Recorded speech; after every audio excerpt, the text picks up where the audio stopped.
대구 외곽에 위치한 제3 순찰대의 고요한 밤은 예고 없이 찾아온 폭력적인 굉음과 함께 산산조각이 났다. 비에 젖은 아스팔트 냄새와 역한 술 냄새가 뒤섞인 채 육중한 철문이 걷어차여 활짝 열리자 당직을 서던 순경들이 기겁하며 자리에서 일어났다. 문을 부술 기세로 들이닥친 것은 지역 일대를 주름잡는 폭력 조직, 검은 뱀파의 조직원들이었고 그들의 선두에는 흉악한 인상의 행동대장 마동칠이 야구방망이를 어깨에 걸친 채 거만한 표정으로 서 있었다. 마동칠은 경찰서 바닥에 침을 뱉으며 오늘 새벽에 폭행 혐의로 체포된 자신의 부하를 당장 내놓으라고 고래고래 소리를 질렀다. 그의 뒤로 늘어선 열댓 명의 덩치들은 험악한 욕설을 내뱉으며 경찰서 내부의 집기를 발로 차거나 곤봉으로 책상을 내리치며 공포 분위기를 조성했다. 명색이 공권력이 집행되어야 할 장소였지만 압도적인 폭력의 숫자 앞에서 경찰들의 얼굴은 하얗게 질려 있었고 누구 하나 선뜻 나서서 그들을 제지하지 못하는 무기력한 상황이 이어졌다. 이 아수라장 속에서 유일하게 동요하지 않는 사람은 구석진 행정 데스크에 앉아 묵묵히 서류를 정리하고 있는 여경 박지윤 뿐이었다. 헐렁한 제복 셔츠에 두꺼운 뿔테 안경을 쓴 그녀는 겉보기에는 그저 힘없고 나약한 말단, 행정직 공무원처럼 보였으며 쏟아지는 욕설과 고함 소리에도 아랑곳하지 않고 자신의 업무에만 집중하고 있었다. 동료들은 그런 그녀를 보며 겁에 질려 얼어붙었다고 생각했지만 사실 그녀의 무표정한 얼굴 뒤에는 차가운 이성이 날카롭게 빛나고 있다는 것을 아무도 눈치채지 못했다. 소란이 커지자 안쪽 서장실에서 황급히 뛰쳐나온 김경감은 마동칠의 얼굴을 확인하자마자 비굴한 미소를 지으며 허리를 굽혔다. 그는 정의를 수호해야 할 경찰 간부였음에도 불구하고 지역 유지들과 결탁한 조폭의 보복이 두려워 부하들의 안전보다는 자신의 안위를 먼저 챙기는 기회주의자였다. 김경감은 떨리는 목소리로 마동칠을 형님이라 부르며 이미 기세가 등등해진 조폭들은 경찰서장의 비굴한 태도를 보며 더욱 기고만장해져서 행패를 부리기 시작했다.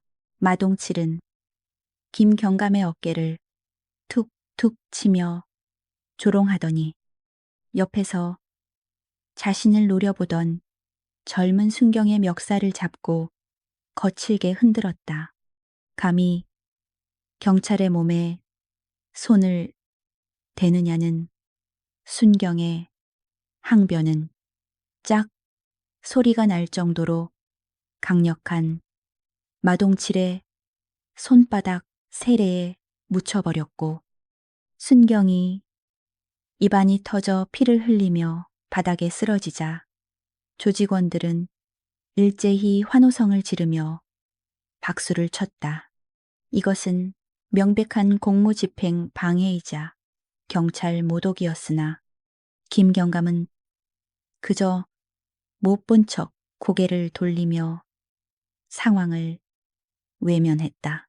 그때 경찰서 한 구석에서 청소를 하던 칠순의 청소부 노인이 떨리는 손으로 마동칠의 옷자락을 잡으며 젊은 경찰관을 그만 괴롭히라고 호소했다.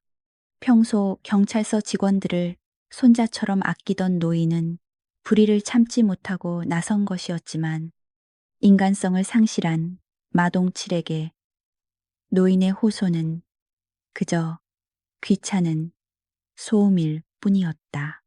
마동칠은 짜증 가득한 눈빛으로 노인을 내려다보더니 가차없이 발길질을 하여 노인을 차가운 타일 바닥으로 내동댕이 쳤고, 노인은 고통스러운 신음소리를 내며 웅크렸다. 노인의 신음소리가 들리는 순간 서류 위를 움직이던 박지윤의 펜이 딱 멈췄다. 그녀는 천천히 고개를 들어 바닥에 쓰러진 노인과 피를 흘리는 젊은 순경, 그리고 그들을 비웃고 있는 마동치를 번갈아 바라보았다.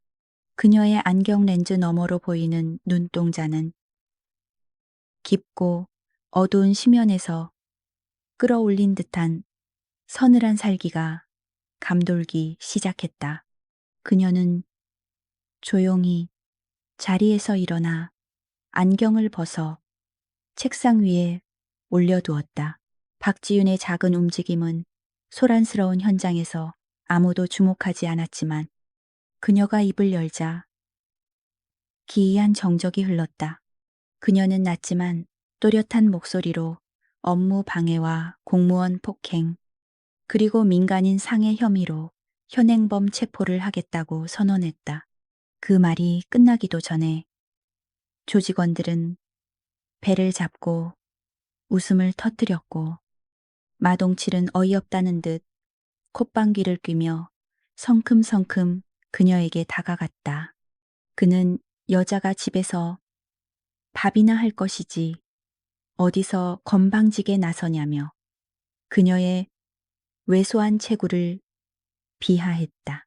마동칠의 거대한 그림자가 박지윤을 덮쳤지만 그녀는 미동조차 하지 않은 채 그를 올려다 보았다. 그녀의 시선은 마동칠의 목, 울대와 관절, 그리고 급소들을 본능적으로 훑고 있었고, 뇌 속에서는 이미 수십 가지의 제압 시뮬레이션이 완료된 상태였다. 마동칠이 그녀의 멱살을 잡기 위해 손을 뻗는 그 짧은 찰나, 박지윤의 입가에는 아주 희미하고 차가운 미소가 스쳐 지나갔다. 대구 경찰서의 긴 밤은 이제 막 시작되려 하고 있었다. 창밖에는 거센 빗줄기가 쏟아지며 천둥이 쳤고, 그 소리는 마치 앞으로 벌어질 피바람을 예고하는 듯했다. 박지윤은 천천히 숨을 고르며 흐트러진 머리카락을 귀 뒤로 넘겼는데, 그 동작 하나하나에서 절제된 군인의 기품이 흘러나왔다.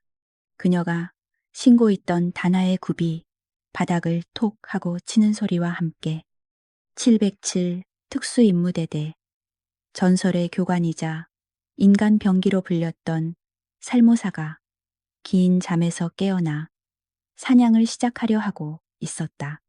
김경감의 비굴한 태도는 경찰서 내부에 남아있던 마지막 자존심마저 무참히 짓밟아 버렸고, 그는 부들부들 떨고 있는 부하들에게 절대 대응하지 말라는 치욕적인 명령을 내렸다. 그는 마동칠이 뒤를 봐주는 정치인과 끈이 닿아 있다는 사실을 알고 있었기에 이번 일이 커져서 자신의 정년퇴임과 연금에 조금이라도 불이익이 생길까봐 전전긍긍하고 있었다. 서장의 이러한 이기적인 태도는 범죄자들 앞에서 경찰관들의 손발을 묶어버리는 꼴이 되었고, 정의를 위해 제복을 입은 젊은 순경들의 눈에는 분노와 수치심의 눈물이 그렁그렁 맺혔다. 마동칠은 마치 자신의 안방인 양 서장 책상에 걸터 앉아 담배를 꺼내 물었고, 금연구역이라는 경고문구는 그에게 아무런 의미가 없는 휴지 조각에 불과했다. 그가 내뿜은 매캐한 담배 연기가 김경감의 얼굴을 정통으로 덮쳤지만 김경감은 콜록거리면서도 감히 항의조차 하지 못하고 비굴한 웃음을 흘리며 재떨이를 가져다 바치는 추태를 보였다. 이 모습을 지켜보던 조직원들은 낄낄거리며 경찰서 바닥에 침을 뱉고 벽에 걸린 표창장 액자들을 야구 방망이로 깨부수며 공권력을 철저히 조롱했다. 피를 흘리며 쓰러졌던 젊은 순경이 억울함을 참지 못하고 김경감은 되려 순경에게 삿대질을 하며 당장 엎드려 있으라고 고함을 질렀다. 서장은 범죄자가 아닌 자신의 부하를 향해 호통을 치며 네가 상황 파악을 못해서 이를 키우면 책임질 거냐는 둥 헛소리를 늘어놓아 지휘관의 보호를 받지 못하는 경찰관들은 사기가 바닥으로 떨어졌고 조폭들은 이제 경찰들을 자신들의 화풀이 대상이나 장난감 정도로 취급하며 더욱 난폭하게 날뛰기 시작했다. 경찰서 내부의 통신선은 이미 조직원들에 의해 모두 끊겨 있었고 누군가 몰래 휴대폰을 꺼내 지원 요청을 하려다 발각되어 무자비한 구타를 당했다. 마동칠의 부하들은 경찰관들의 휴대폰을 전부 수거하여 바닥에 던져 박살을 냈고 외부와의 연락을 완전히 차단함으로써 이곳을 법이 미치지 않는 무법지대로 만들어버렸다. 고립된 경찰서 안에는 공포와 절망만이 감돌았고 10여 명의 경찰관들은 무장한 조폭들에게 포위되어 꼼짝없이 인질 신세가 되어버린 기막힌 상황이 연출되었다. 행정실 쪽에서는 여성 행정관들이 공포에 질려 책상 밑으로 숨어들었고 질 나쁜 조직원 몇 명이 그들에게 다가가 입에 담지 못할 성희롱을 하며 위협을 가했다. 그들은 여직원들의 머리카락을 잡아당기거나 서류 뭉치를 집어던지며 즐거워했고 비명소리가 터져 나올 때마다 짐승 같은 웃음소리가 경찰서를 가득 메웠다. 하지만 무장한 동료 남자 경찰관들은 서장의 명령과 보복에 대한 두려움 때문에 주먹만 꽉 쥔 채 고개를 숙이고 외면할 수밖에 없었다. 박지윤은 이 모든 아수라장 속에서도 놀라울 정도로 차분함을 유지하며 묵묵히 자신의 자리를 지키고 있었는데 그녀의 손은 기계적으로 서류를 분류하고 있었지만 신경은 곤두서 있었다. 그녀는 견눈질로 출입문의 봉쇄 상태와 그리고 인질로 잡힌 동료들의 위치를 파악하며 김경감의 배신에 가까운 행태를 보며 공권력이 제 기능을 상실한 이곳에서 자신이 해야 할 일이 무엇인지 명확해지고 있었다. 마동칠은 드디어 본색을 드러내며 유치장 열쇠를 내놓으라고 김경감을 협박했고 서장은 잠시 망설이는 듯 하더니 이내 떨리는 손으로 열쇠 꾸러미를 건네주었다. 이것은 경찰관으로서 넘어서는 안 될 마지막 선을 넘은 행위였으며 그 모습을 본 순경들은 절망감에 고개를 떨구거나 욕설을 내뱉으며 울분을 토했다. 조폭 두목에게 굴복하여 범죄자를 풀어주는 경찰서장의 모습은 대한민국의 법치주의가 무너져 내리는 상징적인 장면과도 같았다. 유치장 문이 열리고 폭행 혐의로 잡혀왔던 조직원이 걸어 나오자 그는 자신을 체포했던 담당 형사를 찾아가 보란 듯이 정강이를 걷어차며 풀려난 조직원은 개선 장군처럼 행동하며 동료들과 하이파이브를 했고 경찰서 내부는 범죄자들의 축제 현장으로 변질되어 버렸다. 그들은 경찰 모자를 뺏어 쓰고 조롱 섞인 흉내를 내거나 압수된 물품들을 뒤지며 감나가는 물건을 챙기는 등 약탈 행위까지 서슴지 않았다. 소란이 절정에 달했을 때 유독 조용히 앉아 있는 박지윤의 존재가 마동칠의 눈에 거슬리기 시작했다. 모두가 공포에 질려 벌벌 떨거나 비굴하게 구는 와중에 구석에 처박힌 작은 여경 하나가 자신들을 투명인간 취급하며 서류질이나 하고 있는 모습이 그의 심기를 건드린 것이었다.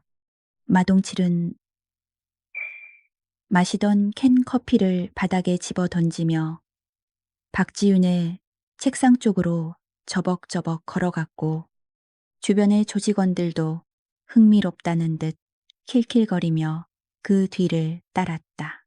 마동칠이 박지윤의 책상을 군화발로 걷어차며야 안경, 너는 귀가 먹었냐? 라고 고함을 쳤지만 박지윤은 여전히 시선을 서류에 고정한 채 미동도 하지 않았다. 그녀의 침묵은 마동칠의 자존심을 긁어놓았고 그는 얼굴을 붉히며 손을 뻗어 박지윤이 정리하던 서류 더미를 허공으로 흩뿌려 버렸다. 하얀 종이들이 눈처럼 흩날리는 가운데 박지윤은 그제야 천천히 고개를 들어 안경 너머로 마동칠의 눈을 똑바로 응시했다. 그녀의 눈빛에는 두려움이 전혀 없었고 오히려 먹잇감을 앞에 둔 포식자의 권태로움 같은 것이 담겨 있어 마동칠은 순간적으로 등골이 서늘해지는 기분을 느꼈다. 하지만 그는 곧바로 그 느낌을 무시하고 감히 여자가 남자의 눈을 똑바로 쳐다본다며 손을 들어 올렸다. 박지윤은 마음속으로 카운트다운을 시작했다. 공권력이 무너진 이 밤, 법보다 더 빠르고 확실한 심판이 내려지기까지 이제 불과 몇 초밖에 남지 않았다. 주변의 경찰관들은 제발 박지윤이 서장처럼 빌기를 바라는 마음과 동시에 누군가 이 끔찍한 상황을 끝내주기를 바라는 모순된 기대를 품고 숨을 죽였다. 서장 김경감은 또 사고칠까봐 조바심을 내며 박지윤에게 가만히 있으라고 소리쳤지만 그녀의 귀에는 이미 전장의 소음 외에는 아무것도 들리지 않았다. 그녀의 손끝이 책상 위에 놓인 날카로운 볼펜으로 슬그머니 향했고 근육들이 전투태세로 전환되며 팽팽하게 긴장되었다. 경찰서 로비 한쪽 벽면에는 역대 순직 경찰관들의 사진과 그들의 숭고한 업적을 기리는 추모 게시판이 엄숙하게 자리 잡고 있었다. 비에 젖은 채 들이닥친 조직원 중 하나가 심심풀이 삼아 야구 방망이 끝으로 게시판 유리를 툭툭 치며 시끄러운 소음을 냈고 급기야 가장 중앙에 걸린 전 서장의 흑백 사진을 가리키며 촌스럽게 생겼다고. 그곳은 대구 경찰의 자존심이자 성역과도 같은 공간이었기에 그 무례한 행동은 보는 이들의 피를 거꾸로 솟게 만들기에 충분했다. 그 모습을 본 청소부 최 노인은 칠순이 넘은 굽은 허리를 펴며 빗자루를 내던지고 한다름에 달려와 조직원의 앞을 가로막아 섰다. 최 노인은 이곳 경찰서에서 20년 넘게 청소를 하며 벽에 걸린 순직자들이 신참 순경이었을 때부터 그들을 지켜봐 온 산증인이었기에 그들의 명예가 더러운 깡패들의 손에 놀잇감으로 전락하는 것을 도저히 두고 볼 수 없었다. 그는 떨리는 두 팔을 벌려 게시판을 가리며 제발 고인들에 대한 예의를 지켜달라고 간곡하게 호소했다. 하지만 인간의 탈을 쓴 금수만도 못한 조직원은 노인의 호소를 비웃으며 거칠게 밀쳤고 힘없는 최노인은 바닥에 엉덩방아를 뒀으며 나뒹굴었다. 조직원은 냄새나는 늙은이가 감히 누구 앞을 막느냐며 노인의 얼굴에 침을 뱉었고 주변에 있던 다른 조직원들도 몰려들어 노인을 둘러싸고 발로 툭툭 건드리며 마치 길가에 널브러진 쓰레기 취급을 했다. 최 노인은 수모를 당하면서도 바닥을 기어 조직원의 다리를 붙잡고 제발 사진만은 건드리지 마라 달라고 울먹이며 애원했다. 소란을 지켜보던 마동칠이 흥미롭다는 듯 천천히 다가와 조직원들을 물리고 최 노인 앞에 쭈그리고 앉아 눈을 맞췄다. 그는 노인의 멱살을 잡고 일으켜 세우며 늙으면 집구석에서 잠이나 잘 것이지 왜 남의 영업장까지 와서 행패냐고 비아냥거렸다. 마동칠에게 있어 타인의 숭고한 희생이나 명예 따위는 아무런 가치가 없는 쓰레기였고 오로지 눈앞의 힘과 돈만이 세상의 전부라고 믿는 그에게 노인의 충성심은 조롱거리 그 이상도 이하도 아니었다. 마동칠은 노인이 그토록 지키려 했던 순직 경찰관의 액자를 벽에서 떼어내더니 노인이 보는 앞에서 보란듯이 바닥에 패대기쳐 박살을 내버렸다. 와장창 소리와 함께 유리 파편이 사방으로 튀었고 사진 속의 경찰관 얼굴이 유리 조각에 찢겨 나가자 최 노인은 억장이 무너지는 듯한 비명을 지르며 깨진 액자 위로 몸을 던졌다. 그는 피가 흐르는 손으로 찢어진 사진 조각을 주워 모으며 미안하다고 오열해 주변을 숙연하게 만들었다. 그 처절한 모습에 젊은 순경 몇 명이 더 이상 참지 못하고 뛰쳐나가려 했으나 김경감이 벼락같이 소리를 지르며 그들의 앞을 가로막았다. 서장은 지금 나서면 우리 다 죽는다며 정의감에 불타는 순경들에게 징계와 파면을 들먹이며 비겁한 침묵을 강요했다. 지휘관이라는 자가 범죄자 앞에서 부하들의 정의감을 억누르는 이 기막힌 상황은 경찰서 내부의 사기를 바닥까지 떨어뜨렸고 순경들은 분노와 무력감에 입술을 깨물어 피를 흘렸다. 마동칠은 엎드려 있는 최 노인의 등 뒤로 다가가 무자비하게도 군 화발로 노인의 손등을 짓밟고 비벼대기 시작했다. 뼈가 으스러지는 듯한 끔찍한 소리가 정적을 갈랐고 최 노인은 고통을 이기지 못하고 바닥을 긁으며 짐승처럼 울부짖었다. 최 노인은 철원지 간스린 바닥을 긁으며 마동칠은 노인의 비명소리가 듣기 좋다며 광기 어린 웃음을 터뜨렸고 조직원들은 박수를 치며 두목의 잔인한 폭력을 응원하는 지옥도와 같은 풍경이 펼쳐졌다. 노인의 처절한 절규는 공포에 질려 숨죽이고 있던 경찰서 내부를 날카롭게 파고들었고 구석 행정 데스크에 앉아있던 박지윤의 귓가에도 명확하게 꽂혔다. 그 소리는 마치 뇌관을 건드린 것처럼 그녀의 뇌 속에 잠들어 있던 과거의 기억들을 끄집어냈고 전장에서 동료를 잃었을 때 느꼈던 서늘한 분노가 혈관을 타고 급격하게 퍼져나갔다. 그녀의 시선은 짓밟히는 노인의 손에 고정되었고 손에 쥐고 있던 볼펜은 이미 반으로 뚝 부러져 있었다. 박지우는 깊은 한숨을 내쉬며 흐트러진 감정을 정리하고 차분하게 가라앉은 눈빛으로 책상 위에 놓인 서류들을 한쪽으로 치웠다. 그녀는 쓰고 있던 두꺼운 뿔테 안경을 천천히 벗어 책상 위에 올려두었는데 그 동작은 마치 성스러운 의식을 치르는 사제처럼 경건하고 엄숙했다.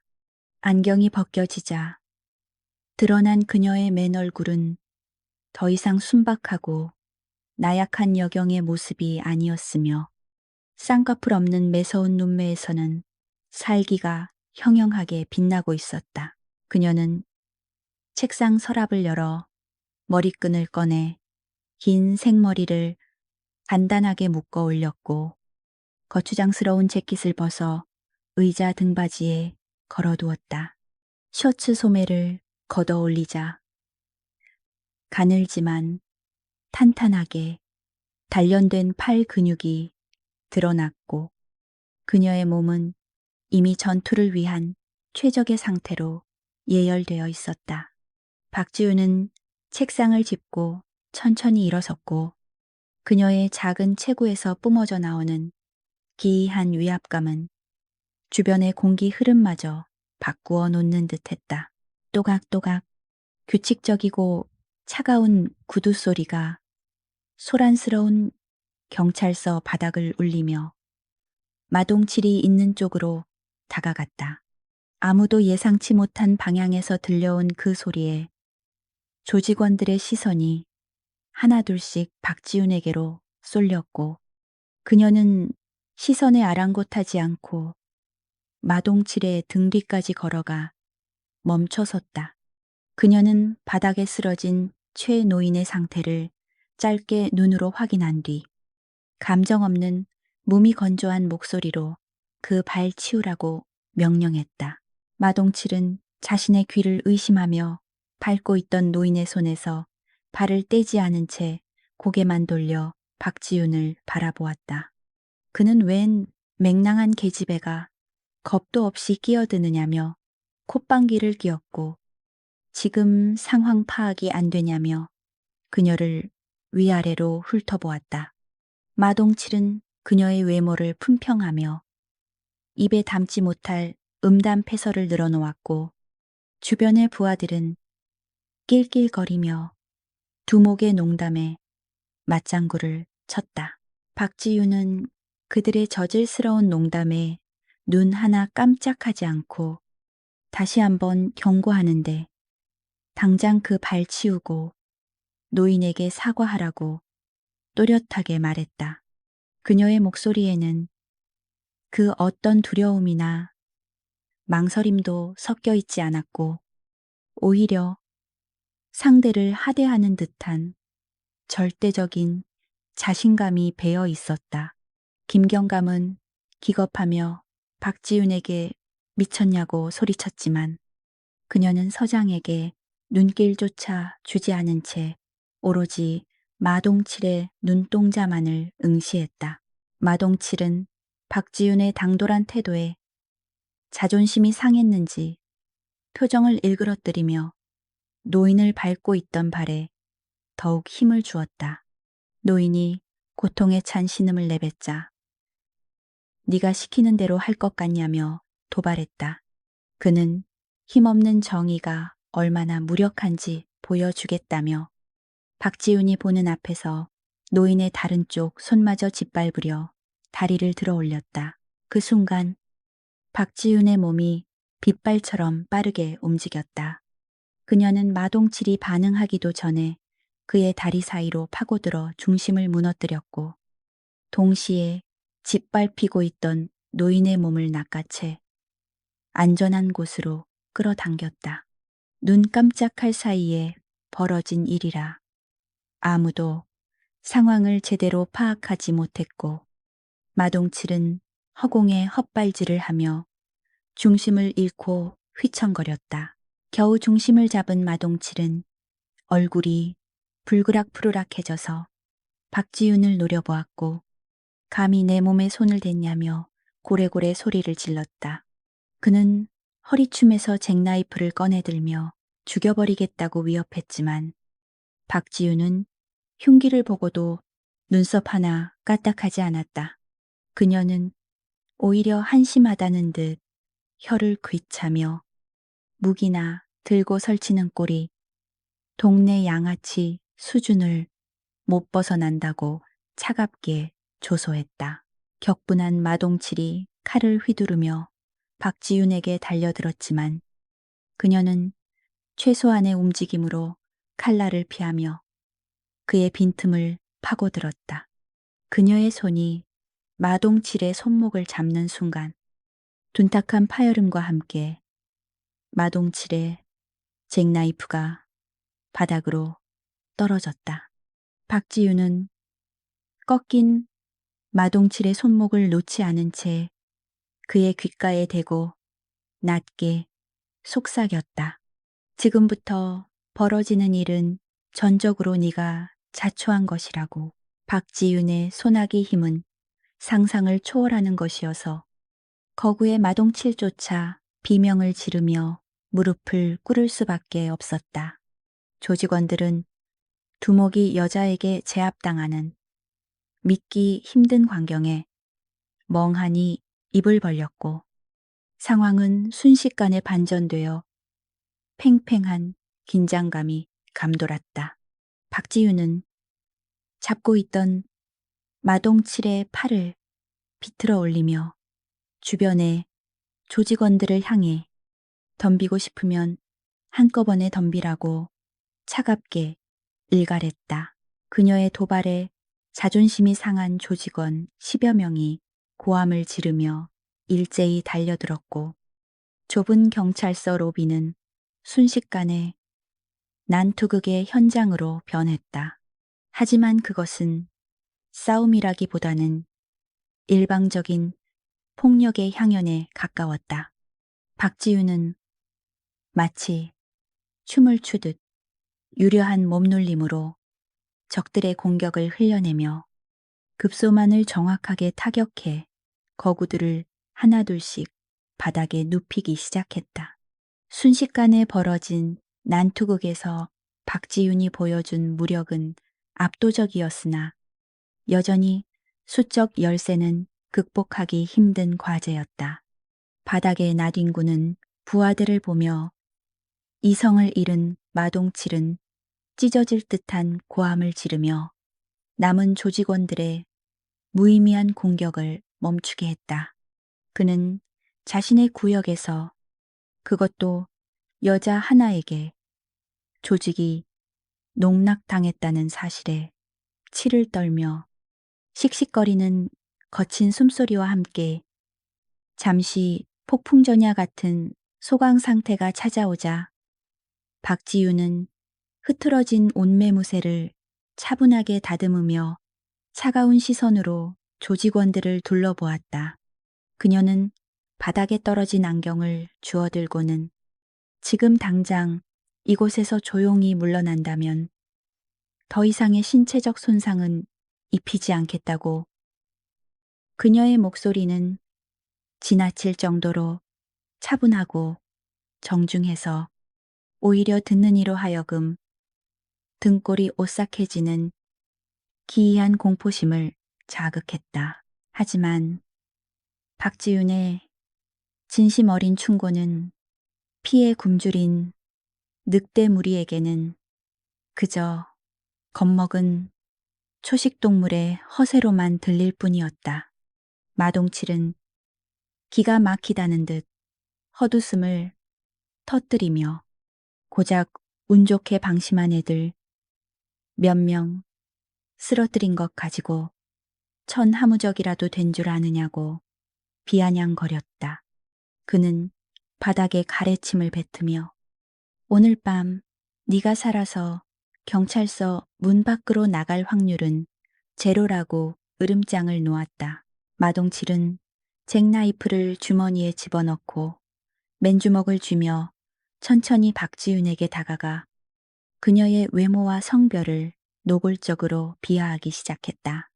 그는 여자가 있어야 할 곳은 거친 싸움터가 아니라 주방이라며 얌전히 집에 가서 라면이나 끓이고 애나 보라는 시대착오적인 망언을 내뱉었다. 그의 입에서 나오는 말들은 하나같이 저급하고 더러웠지만 뒤에 선 조직원들은 낄낄거리며 두목의 말에 동조했다. 박지윤은 마동칠의 모욕적인 언사에도 눈 하나 깜짝하지 않고 그저 감정이 거세된 무표정한 얼굴로 그를 응시할 뿐이었다. 그녀의 침묵을 두려움으로 착각한 마동칠은 더욱 기고만장해져서 박지윤의 코앞까지 다가가 검지로 그녀의 이마를 툭툭 건드리며 도발했다. 그는 그 예쁘장하게 생긴 얼굴을 곤죽으로 만들어주겠다며 자신의 분노를 돋운 대가를 톡톡히 치르게 해주겠다고 저주를 퍼부었다. 주변의 경찰관들은 마동칠의 거친 행동에 숨을 죽이며 제발 박지윤이 크게 다치지 않기만을 간절히 기도했다.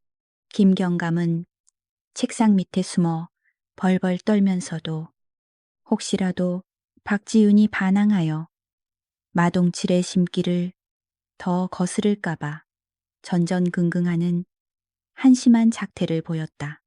경찰서 안은 마동칠의 광기 어린 독주와 박지윤의 고요한 침묵이 팽팽하게 대치하며 언제 터질지 모르는 시한폭탄 같은 긴장감을 자아냈다.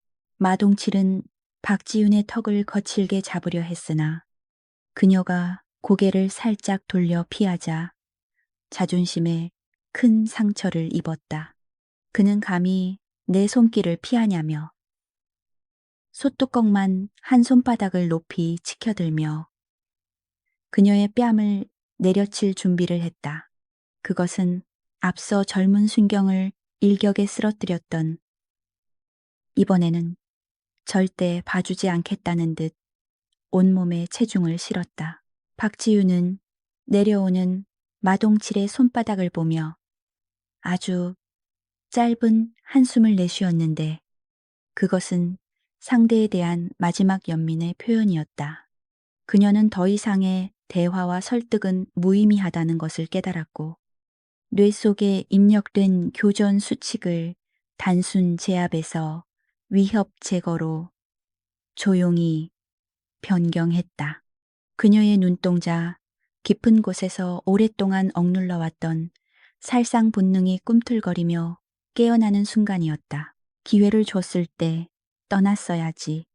박지윤의 입술이 달싹이며 들릴 듯 말 듯한 작은 목소리가 흘러나왔다. 마동칠의 거대한 손바닥이 그녀의 얼굴에 닿기 직전 시간은 마치 멈춘 듯 느리게 흘러갔다. 이것은 단순한 폭행 사건이 아니라 대구 밤거리를 지배하던 거대 폭력 조직이 스스로 파멸의 구렁텅이로 발을 들여놓는 역사적인 순간이었다. 마동칠의 거대한 손바닥이 박지윤의 뺨을 향해 맹렬한 기세로 날아들었고 그 바람 소리만으로도 주변 사람들의 눈을 질끈 감게 만들 정도였다. 그러나 짝하는 타격음 대신 턱하는 둔탁한 소리와 함께 허공에서 정지된 것은 다름 아닌 마동칠의 손목이었으며 그 손목을 움켜쥐고 있는 것은 박지윤의 가냘픈 시간이 멈춘 듯한 짧은 정막 속에서 마동칠은 자신의 눈을 의심하며 손을 빼내려 안간 힘을 썼지만 박지윤의 소나기는 마치 강철로 만든 덫처럼 당황한 마동칠이 얼굴을 붉히며 뭐야 이년이 하고 욕설을 내뱉으려는 찰나 박지윤의 손목이 기계적인 움직임으로 비틀렸다. 우두둑하는 끔찍한 파열음이 경찰서 내부의 정막을 찢어발겼고 마동칠의 입에서는 인간의 것이라고 믿기 힘든 괴성이 터져나왔다. 그것은 단순한 관절 꺾기가 아니라 인대와 뼈를 동시에 박살내는 고도의 살상 기술이었으며 마동칠은 팔이 뽑혀나가는 듯한 고통에 몸을 비틀며 비명을 질렀다. 박지우는 비명을 지르는 마동칠에게 일말의 자비도 베풀지 않고 꺾인 손목을 더욱 강하게 비틀며 그녀의 표정은 소름 끼칠 정도로 차분했고 고통에 몸부림치는 거구의 사내를 제압하는 모습은 마치 어린아이의 손목을 비트는 것처럼 쉬워 보였다. 주변에서 지켜보던 조직원들은 두목이 순식간에 제압당하는 광경에 얼어붙어 입만 뻥긋거릴 뿐 감히 달려들 생각조차 하지 못하고 있었다. 고통으로 인해 마동칠의 다리가 풀리며 무릎이 땅에 닿으려 하자 박지우는 그의 머리채를 휘어잡아 억지로 고개를 들게 만들었다. 그녀의 안경벗은 눈동자는 깊은 심연처럼 어둡고 차갑게 빛나고 있었으며 그 눈빛을 마주한 마동칠은 생전 처음으로 죽음이라는 원초적인 공포를 느꼈다. 박지우는 거칠게 숨을 몰아쉬는 마동칠의 귀에 입을 가져다 대고 나지막하지만 뼈에 사무치는 목소리로 속삭였다. 교전수칙 제1조 위협 요소는 즉각적이고 확실하게 제거한다. 그녀의 목소리는 지옥에서 온 사신처럼 건조했고 그 말의 의미를 이해하기도 전에 박지윤의 무릎이 마동칠의 명치를 강타했다.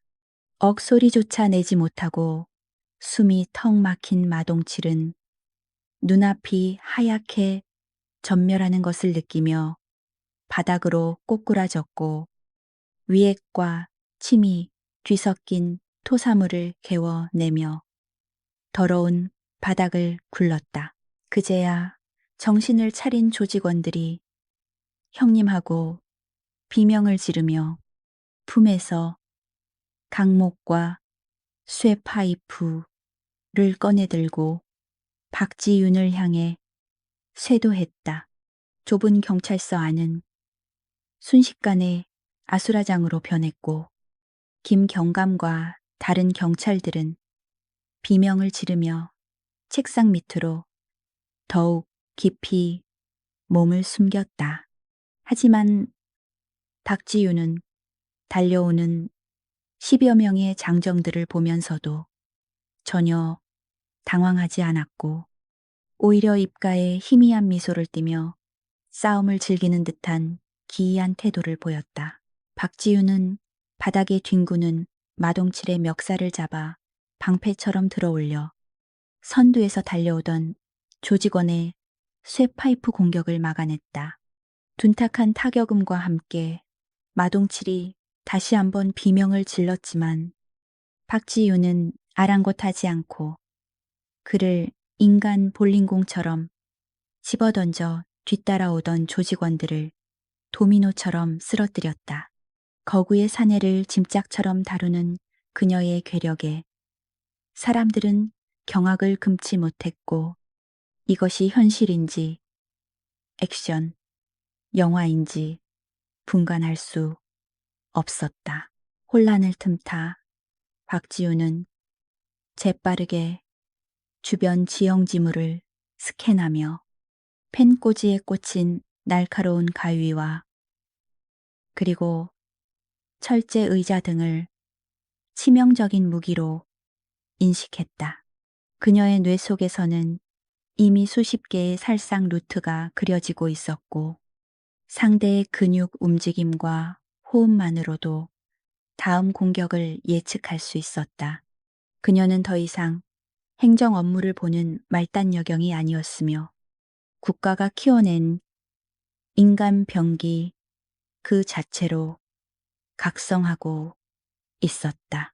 넘어진 동료들을 밟고 넘어온 조직원 하나가 잭나이프를 휘두르며 박지윤의 옆구리를 노렸지만 그녀는 상체를 살짝 비틀어 딱 하는 소리와 함께 팔이 기이한 각도로 꺾였고 조직원이 비명을 지르기도 전에 박지윤의 수도가 그의 목을대를 강타했다. 거품을 물고 쓰러지는 조직원을 보며 나머지 일당들은 주춤거렸지만 이미 독이 오른 그들은 멈출 수 없었다. 박지윤은 흐트러진 호흡을 가다듬으며 셔츠의 단추를 하나 더 풀고 손목을 가볍게 털며 몸의 긴장을 풀었다. 그녀의 몸에서 뿜어져 나오는 살기는 경찰서 내부에 공기를 차갑게 얼어붙게 만들었고 창밖에서 치는 천둥 소리조차 그녀의 기세에 눌려 작게 들리는 듯 했다. 그녀는 겁에 질린 조직원들을 향해 손가락을 까딱이며 올 테면 다 같이 덤비라고 나직하게 도발했다. 경찰서 구석에 숨어 있던 최 노인은 믿을 수 없는 광경에 눈물을 흘리며 자신이 알던 친절한 박순경이 맞는지 의심했다. 평소 커피를 타주며 상냥하게 웃던 그녀의 모습은 온데간데 없고 지금 그곳에는 피에 굶주린 야수 한 마리가 서 있을 뿐이었다. 하지만 그 야수는 약자를 지키기 위해 이빨을 드러낸 정의로운 괴물이었기에 최 노인은 두려움보다는 벅차오르는 희열을 느꼈다. 마동칠은 부러진 손목을 부여잡고 비틀거하며 일어섰지만 그의 눈빛은 이미 패배감으로 가득 차 있었다. 그는 부하들에게 전연 죽여버리라고 악을 썼지만 목소리는 공포에 질려 떨리고 있었다. 박지윤은 그런 마동치를 보며 차갑게 조소했고 이제 장난은 끝났으니 진짜 지옥을 보여주겠다고 선언했다. 그녀가 바닥에 떨어진 쇠파이프를 발로 차 올려 손에 잡는 순간 경찰서 안에 모든 빛이 그녀를 중심으로 빨려 들어가는 듯 했다. 박지윤의 그림자가 길게 늘어지며 쓰러진 조직원들의 위를 덮쳤고 그녀의 발걸음은 춤을 추듯 경쾌하면서도 묵직했다. 그녀가 쇠파이프를 한 번 휘두를 때마다 허공을 가르는 날카로운 파공성이 들렸고 조직원들은 본능적으로 뒷걸음질 쳤다. 이것은 싸움이 아니라 일방적인 사냥이었으며 오늘 밤 대구 경찰서는 707 특수부대의 전설이 다시 쓰이는 역사적인 현장이 되고 있었다. 지금부터 이 문 밖으로 나가는 사람은 아무도 없다. 박지윤이 낮게 으르렁거리며 출입문을 향해 쇠파이프를 던졌고 파이프는 정확하게 날아가 문손잡이 사이에 꽂히며 문을 봉쇄해 버렸다. 퇴로가 차단된 조직원들은 독 안에 든 쥐꼬리 되었고 박지윤은 천천히 그들을 향해 걸어갔다. 진정한 응징의 시간이 피해 축제가 이제 막 시작되려 하고 있었다. 굳게 닫힌 경찰서 출입문은 이제 외부와의 단절을 의미하는 거대한 벽이 되었고 실내는 도망칠 곳 없는 완벽한 사냥터로 변모했다. 박지윤이 쇠파이프를 던져 문을 봉쇄한 그 순간 조직원들의 눈동자에는 사냥감을 쫓던 포식자의 오만함 대신 덫에 걸린 짐승의 공포가 서리기 시작했다. 그녀는 천천히 고개를 돌려 남은 조직원들을 하나하나 눈에 담았는데 그 시선이 닿는 곳마다 서늘한 한기가 스며들어 건장한 사내들이 저도 모르게 마른 침을 삼키며 뒷걸음질 치는 기이한 풍경이 연출되었다. 구석에 숨죽이고 있던 베테랑 형사 최 반장은 박지윤이 취한 독특한 근접 격투 자세를 보며 흐릿한 기억 속의 한 장면을 떠올리고 전율했다. 과거 대테러 훈련 당시 707 특수임무대대에는 귀신 잡는 해병대원들조차 벌벌 떨게 만든다는 전설적인 여군 교관이 있었는데 코드명 살모사로 불리던 그 인간 병기가 바로 눈앞에 박지윤임을 직감했기 때문이다. 그녀가 왜 이런 시골 경찰서 행정관으로 숨어 지냈는지는 알 수 없었지만 한 가지 확실한 것은 오늘 밤 저 깡패들은 지옥을 보게 될 것이라는 사실이었다. 박지윤은 책상 위에 놓여 있던 평범한 모나미 볼펜을 집어들고는 마치 단검을 쥐듯 역수로 고쳐 잡으며 첫 번째 타깃을 향해 가볍게 몸을 날렸다. 선두에 섰던 조직원이 야구 방망이를 휘두르며 저항하려 했지만 그녀는 상체를 숙여 공격을 피함과 동시에 볼펜 꽂힌 주먹으로 상대의 겨드랑이 급소를 정확하게 가격했다. 외마디 비명을 지르며 팔을 늘어뜨린 조직원의 턱을 그는 허공에 붕 떴다가 바닥으로 처박히며 기절해 버렸다. 순식간에 동료가 당하는 모습을 본 다른 조직원들이 고함을 지르며 동시에 달려들었지만 좁은 통로에서 숫자는 오히려 그들의 움직임을 방해하는 장애물이 될 뿐이었다. 박지윤은 다가오는 적들의 동선을 미리 읽고 서로 부딪히게 유도하거나 상대의 힘을 역이용하여 가볍게 밀어내는 유술로 그들의 중심을 무너뜨렸다.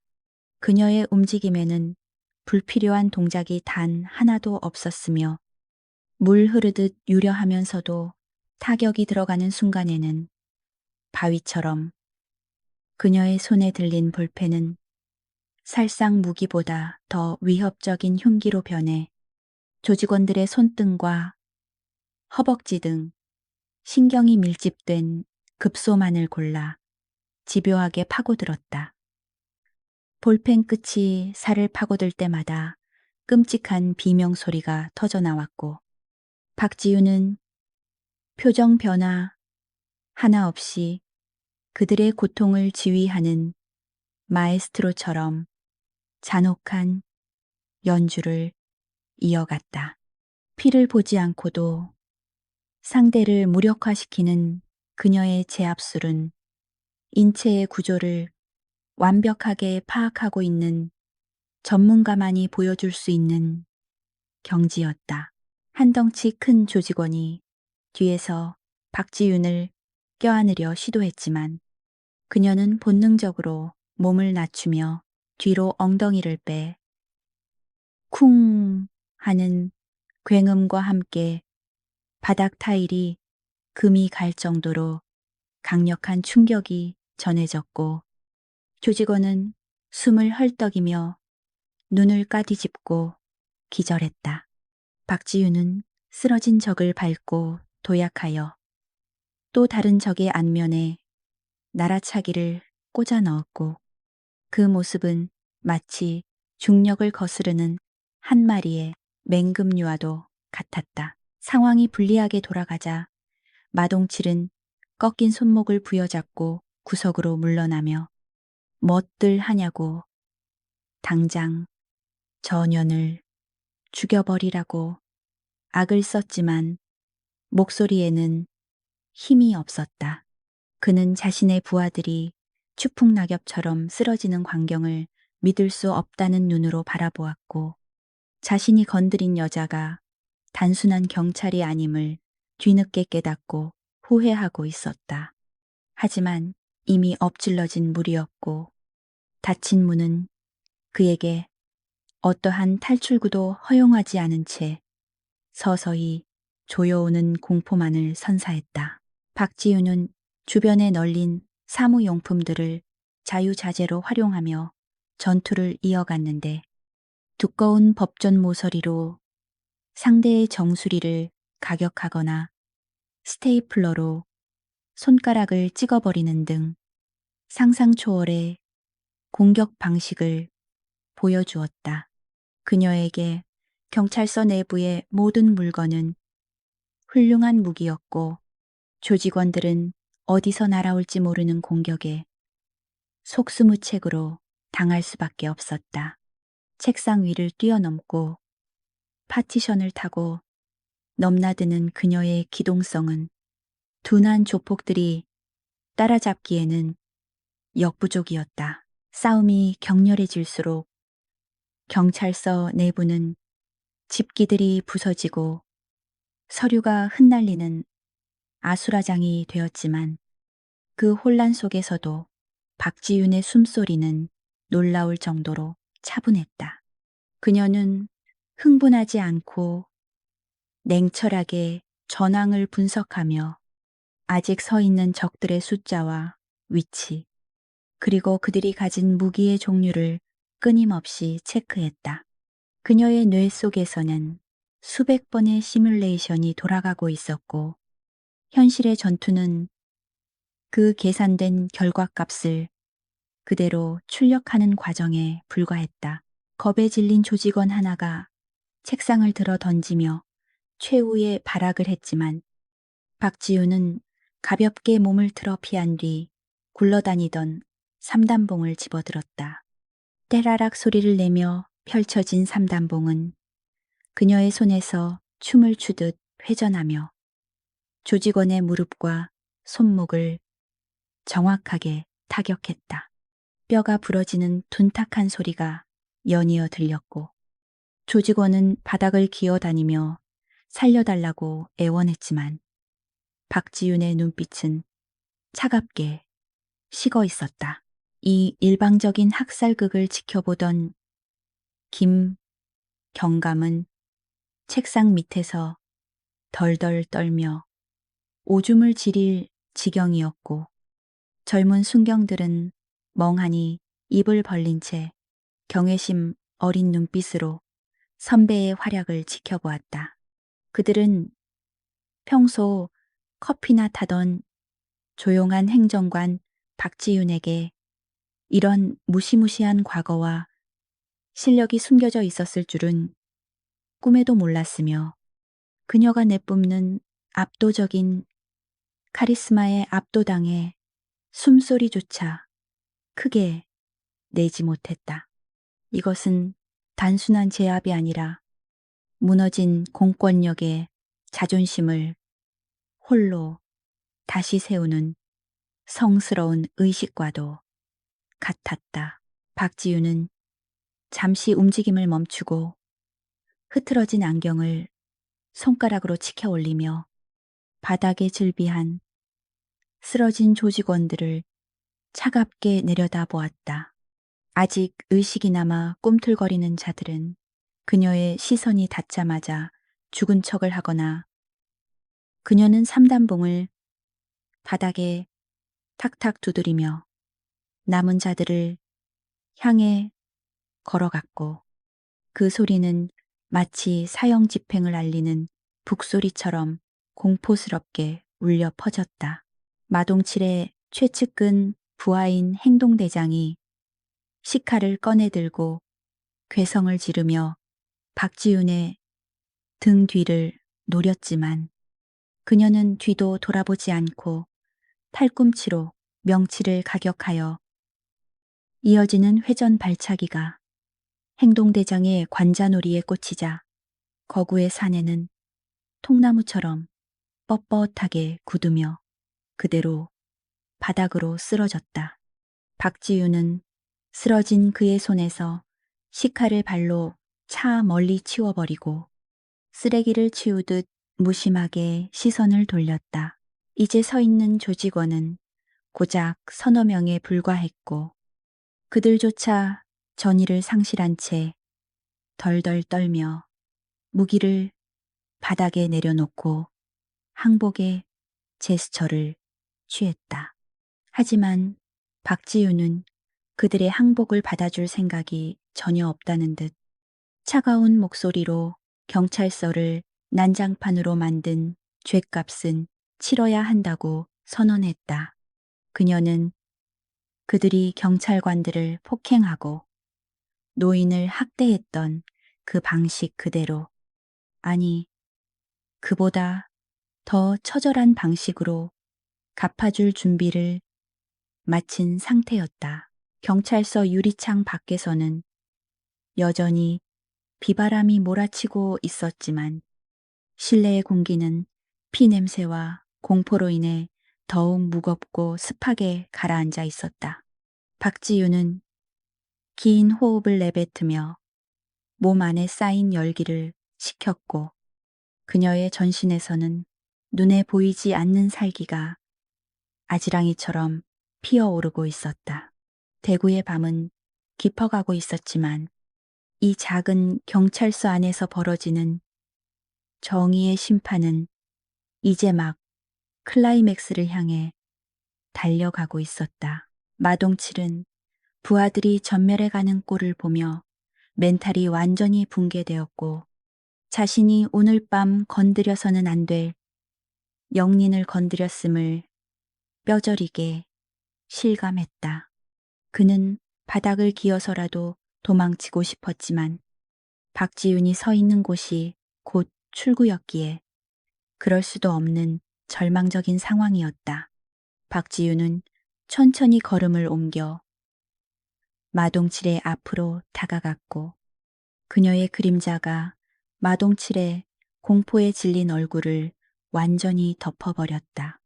마지막으로 남은 3명의 조직원은 도망칠 곳이 없다는 절망적인 현실 때문에 쥐어짜낸 용기로 괴성을 지르며 박지윤을 향해 동시에 덤벼들었다. 그들은 각자 의자와 소화기 그리고 깨진 유리 조각을 무기로 들고 있었는데 이는 조직적인 공격이라기보다는 생존을 위한 처절한 발악에 가까웠다. 박지윤은 달려오는 그들의 움직임을 마치 슬로우 비디오를 보듯 여유롭게 관찰하며 무게 중심을 낮추고 양손을 부드럽게 회전시켜 요격 자세를 취했다. 그녀의 눈동자는 감정의 동요 없이 오직 그 차분함이 오히려 적들에게는 더욱 큰 공포로 다가왔다. 선두에서 소화기를 휘두르며 달려든 조직원의 공격은 위협적이었으나 박지윤은 상체를 유연하게 뒤로 젖혀 깻잎 한 장 차이로 소화기를 피해냈다. 그녀는 공격이 빗나가 중심을 잃은 조직원의 품으로 파고들며 손바닥으로 턱 밑을 강하게 올려쳐 뇌를 흔들어 버렸다. 억소리와 함께 조직원이 비틀거리는 틈을 타 박지윤은 그의 오금을 걷어차 무릎 꿇린 뒤 회전력을 이용한 뒤차기로 가슴팍을 가격해 저만치 날려버렸다. 거구의 사내가 종 이 인형처럼 날아가 벽에 처박히는 모습은 실로 비현실적인 광경이었다. 그 광경을 보고도 멈추지 못한 두 번째 조직원이 깨진 유리 조각을 들고 박지윤의 목을 노리며 쇄도했지만 그녀는 이미 그의 공격 궤적을 꿰뚫고 있었다. 박지윤은 잡고 있던 3단봉으로 조직원의 손목을 정확하게 가격해 유리 조각을 떨어뜨리게 만든 뒤 그대로 팔을 잡아 비틀어 어깨 관절을 탈구시켰다. 뚝 하는 소름 끼치는 소리와 함께 조직원의 팔이 기이하게 꺾였고 박지윤은 고통에 몸부림치는 그의 명치를 무릎으로 찍어 눌러 단번에 기절시켰다. 마지막 남은 조직원은 의자를 높이 쳐들고 그녀의 반응 속도는 인간의 한계를 초월해 있었다. 박지윤은 바닥을 구르며 공격을 피함과 동시에 조직원의 정강이를 3단봉으로 후려쳤고 다리뼈가 부러지는 고통에 조직원이 중심을 잃고 앞으로 쓰러졌다. 그녀는 넘어진 조직원의 등 위로 가볍게 올라타 목을 조르며 기절시키는데 이 모든 과정이 불과 10초도 걸리지 않은 전광석화 같은 움직임이었다. 순식간에 부하들이 모두 제압당하고 홀로 남게 된 마동칠은 믿을 수 없는 현실에 입을 떡 벌린 채 멍하니 서 있을 수밖에 없었다. 그는 자신의 눈앞에서 벌어진 이 압도적인 무력 시위가 꿈이기를 바랐지만 바닥에 널브러져 신음하는 부하들과 피 비린내는 이것이 명백한 현실임을 알려주고 있었다. 마동칠은 다리가 후들거려 제대로 서 있기조차 힘들었지만 자존심 때문에 차마 무릎을 꿇지는 못하고 식은땀만 비오듯 흘렸다. 박지윤은 쓰러진 조직원들 사이를 우아하게 걸어 나오며 엉망이 된 옷매무새를 다시 한번 단정하게 고쳤다. 그녀의 숨소리는 격렬한 전투를 치른 사람이라고는 믿기지 않을 만큼 차분했고 이마에 맺힌 땀방울조차 그녀의 아름다움과 강인함을 돋보이게 할 뿐이었다. 그녀는 3단봉을 접어 허리춤에 꽂고는 맨손으로 마동치를 상대하겠다는 듯 가볍게 손목을 풀며 그에게 다가갔다. 이제 우리 둘만 남았네. 대장놀이는 즐거웠나?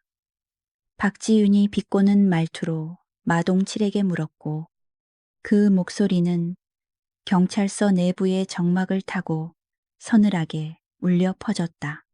마동칠은 쥐구멍이라도 있으면 숨고 싶은 심정이었지만 도망칠 곳도 없는 상황에서 짐승 같은 본능으로 최후의 발악을 결심했다.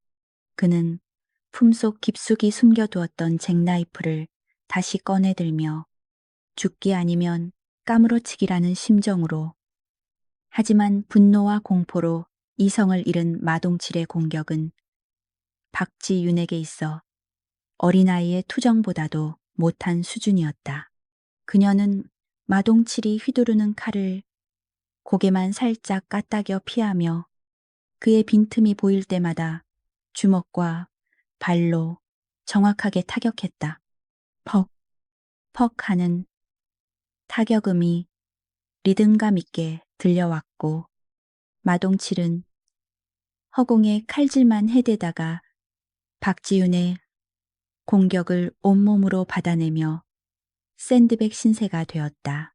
박지윤은 일부러 마동칠을 한 번에 쓰러뜨리지 않고 그가 저질렀던 폭력의 고통을 뼈저리게 느끼도록 그녀는 마동칠의 허벅지를 로우킥으로 가격해 그를 비틀거리게 만들고 안면을 잽으로 툭툭 치며 그의 시야를 교란시켰다.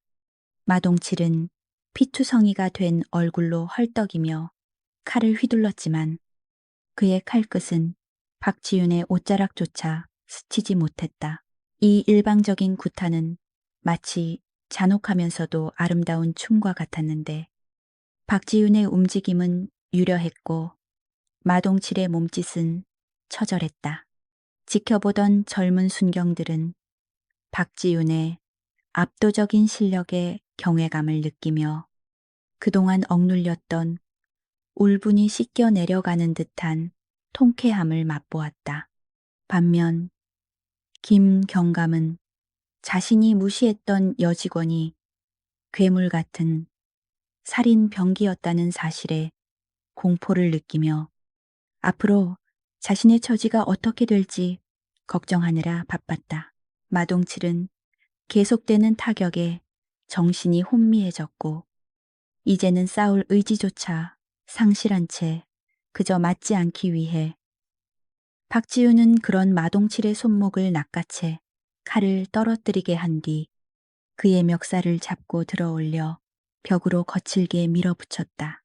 쾅 하는 소리와 함께 마동칠의 뒤통수가 벽에 부딪혔고 그는 흐릿한 눈으로 자신을 노려보는 박지훈의 차가운 눈동자를 마주해야 했다. 박지윤은 마동칠의 귓가에 대고 힘없는 노인과 여자를 괴롭힐 때는 즐거웠냐고 나직하게 물었다. 그녀의 목소리에는 분노를 넘어선 경멸이 담겨 있었고 마동칠은 공포에 질려 아무 말도 하지 못하고 입만 벙긋거렸다. 박지윤은 대답이 없는 마동칠의 복부에 니킥을 꽂아 넣었고 그는 억하는 소리와 함께 위액을 토해내며 바닥으로 주저앉았다. 박지윤은 쓰러진 마동칠의 머리채를 잡아 강제로 고개를 들게 한 뒤 그가 짓밟았던 최 노인이 있는 쪽을 바라보게 했다. 그녀는 똑똑히 보라며 네가 쓰레기 취급했던 사람들이 너를 어떻게 내려다보고 있는지 확인하라고 소리쳤다.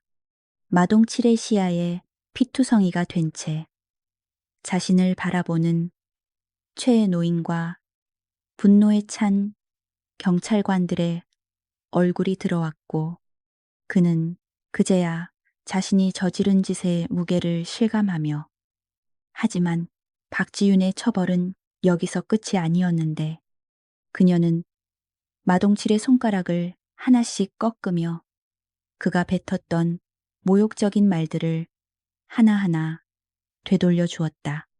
여자가 집에서 밥이나 하라고 했던가, 힘이 곧 법이라고 했던가, 박지윤은 마동칠의 비명을 배경음악 삼아 육체적인 고통보다 더 큰 수치심과 공포를 그에게 심어주었다. 마동칠은 제발 살려달라고 다시는 대구 땅을 밟지 않겠다고 울며 불며 애원했지만 박지윤의 표정은 냉혹하기 그지없었다. 그녀는 용서는 피해자들의 몫이고 자신의 임무는 쓰레기를 분리수거하는 것뿐이라고 차갑게 대꾸했다. 박지윤은 마동칠의 팔을 등 뒤로 꺾어 제압한 뒤 경찰들이 보는 앞에서 그를 무릎 꿇리고 머리를 바닥에 처박게 만들었다. 이것은 단순한 체포가 아니라 무너진 공권력의 권위를 다시 세우고 정의가 살아있음을 증명하는 상징적인 의식이었다. 박지윤은 무릎 꿇은 마동칠의 등을 밟고 서서 주변을 둘러보았고 그 당당한 모습은 마치 전장의 여신 발키리가 강림한 듯한 위엄을 뿜어냈다. 경찰서 안의 모든 사람들은 숨죽인 채 그녀를 바라보았고 그 순간만큼은 박지윤이 이곳의 진정한 지배자이자 법이었다. 피범벅이 된 마동칠은 바닥에 얼굴을 묻은 채 흐느꼈고 그의 거만했던 자존심은 박지윤의 군화발 아래 철저하게 짓밟혀 가루가 되었다. 박지윤은 깊은 한숨을 내쉬며 헝클어진 머리카락을 쓸어 넘겼고 안경을 찾아 다시 쓰는 그 순간 살모사의 살기는 사라지고 지적인 행정관의 모습이 언뜻 비쳤다.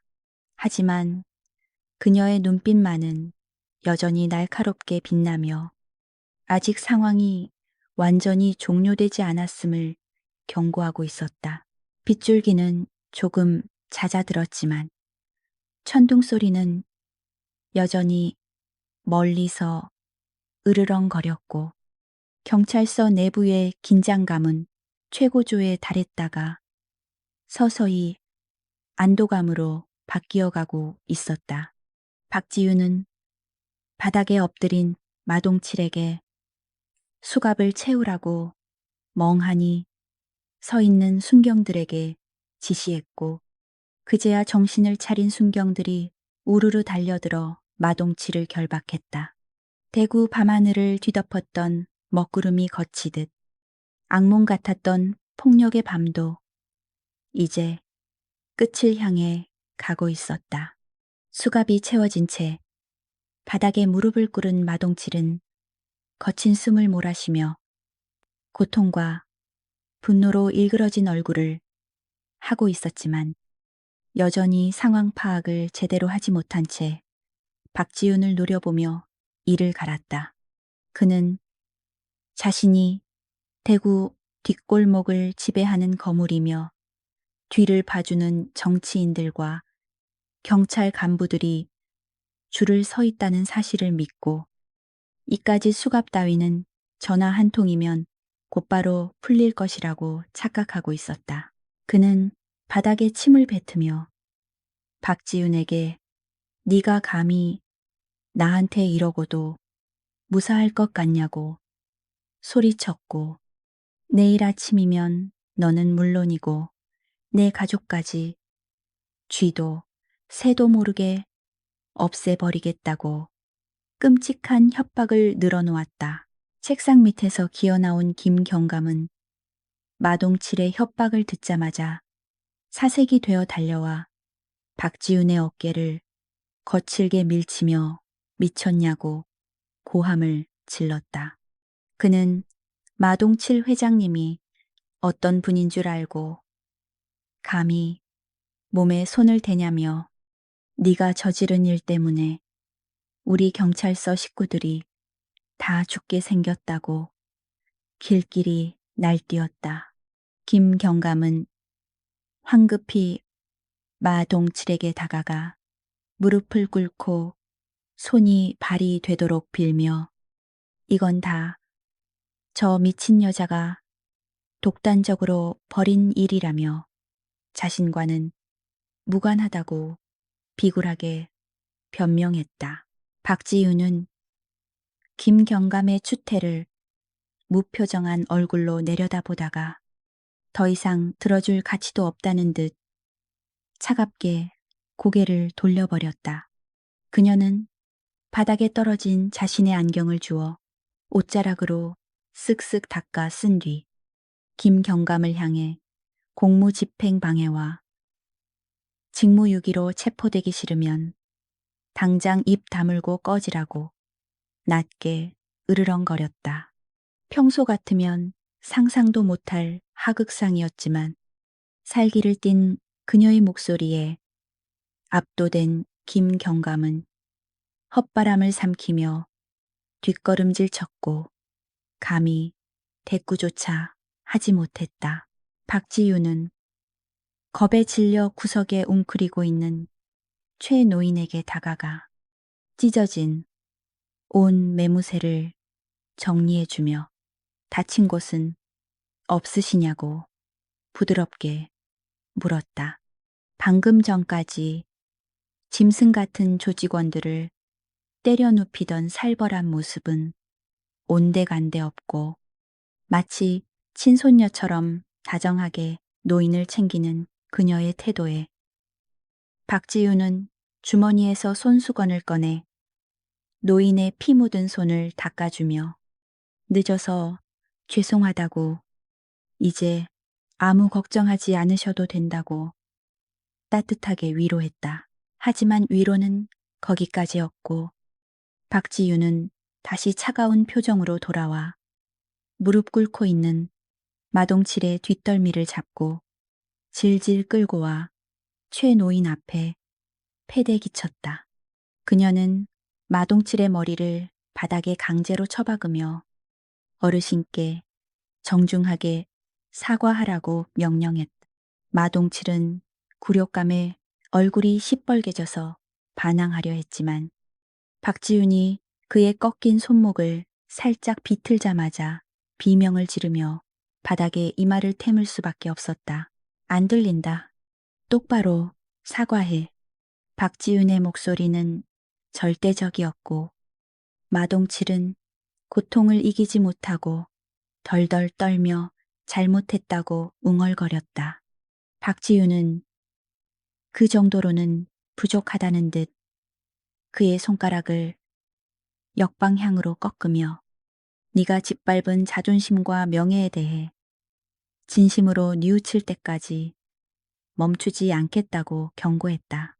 마동칠은 눈물 콧물을 쏟으며 제발 살려달라고 다시는 이런 짓을 하지 않겠다고 최 노인의 바지 가랑이를 잡고 애원했다. 그 거만하고 잔혹했던 조폭 두목이 힘없는 청소부 노인 앞에서 비굴하게 목숨을 구걸하는 모습은 지켜보던 모든 이들에게 통쾌함을 넘어선 전율을 선사했다.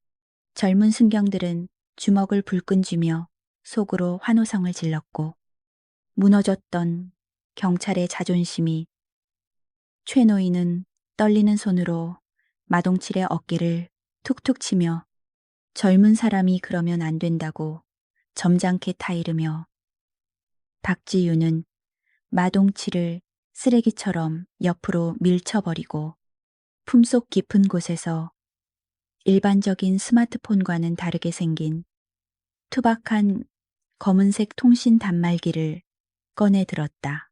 그녀가 단말기의 전원을 켜자 보안 코드를 입력하는 화면이 떴고 그녀는 익숙한 손놀림으로 암호를 입력한 뒤 김 경감과 순경들은 그녀가 112 상황실에 지원 요청을 하는 것이라고 생각했지만 그녀의 입에서 나온 단어들은 경찰 용어가 아닌 군사 암호였다. 코드 블랙, 여기는 바이퍼, 대구 섹터 3, 상황 종료, 잔해 처리반과 헌병대, 급파, 바람.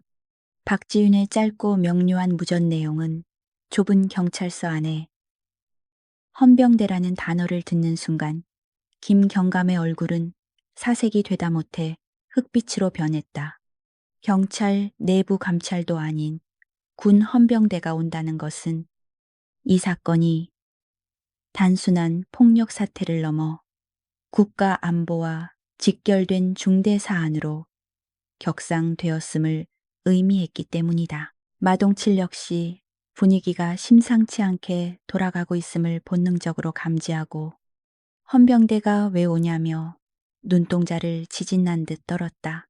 그는 자신이 건드린 여자가 단순한 경찰이 아니라 군 정보기관이나 특수부대 소속일지도 모른다는 공포에 휩싸였고 그렇다면 자신을 기다리는 것은 일반 교도소가 아닌 군 영창이나 정보부 조사실일 것이라는 끔찍한 상상을 하게 되었다.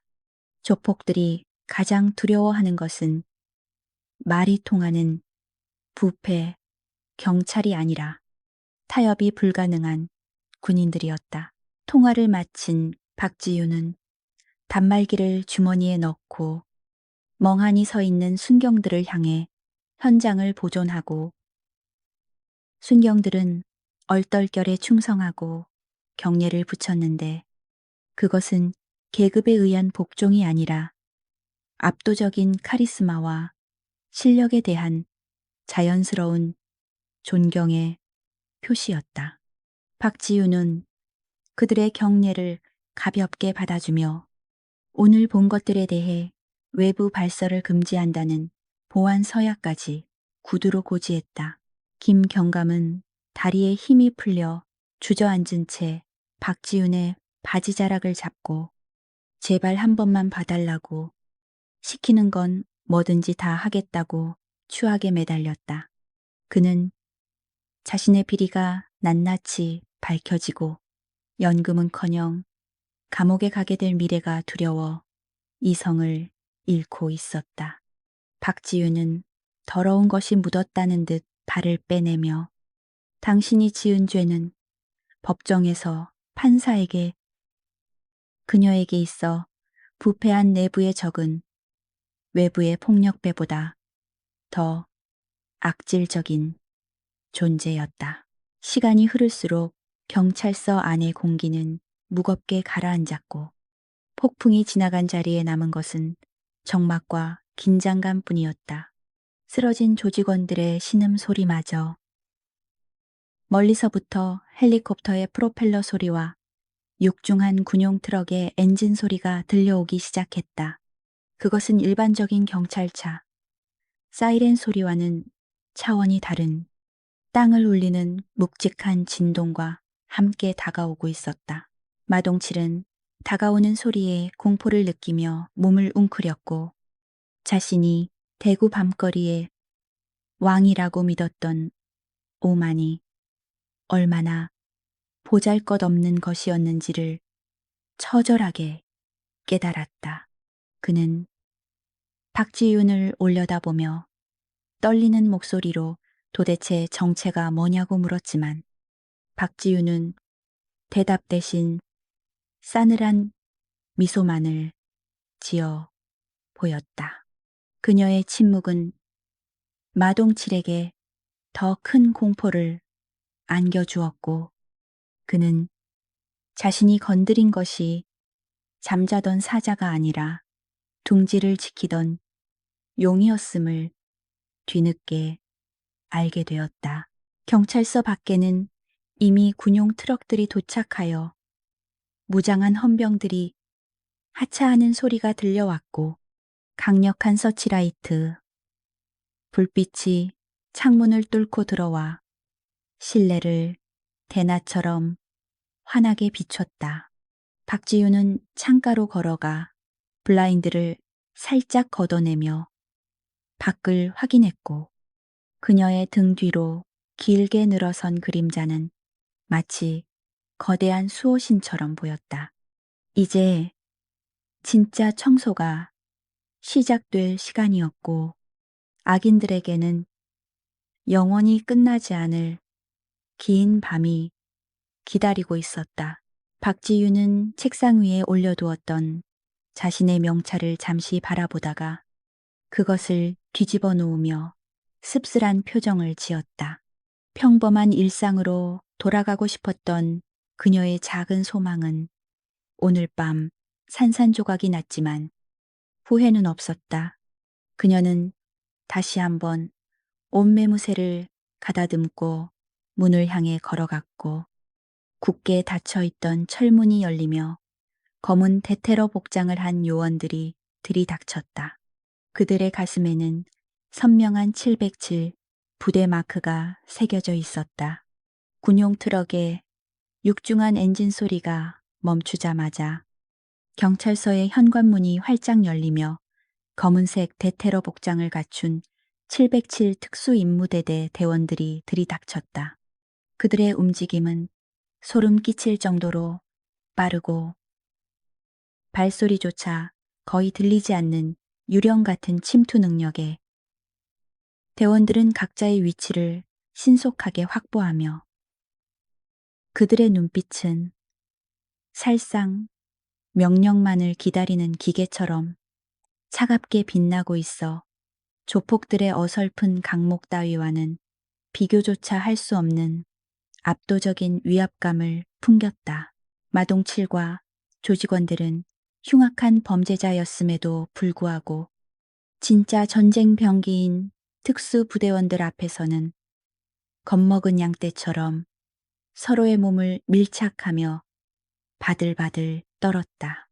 그들은 평소 경찰을 물러보며 공권력을 비웃었지만 지금 눈앞에 있는 검은 제복의 사내들은 법전보다는 방아쇠를 당기는 것에 더 익숙해 보이는 저승사자들이었다.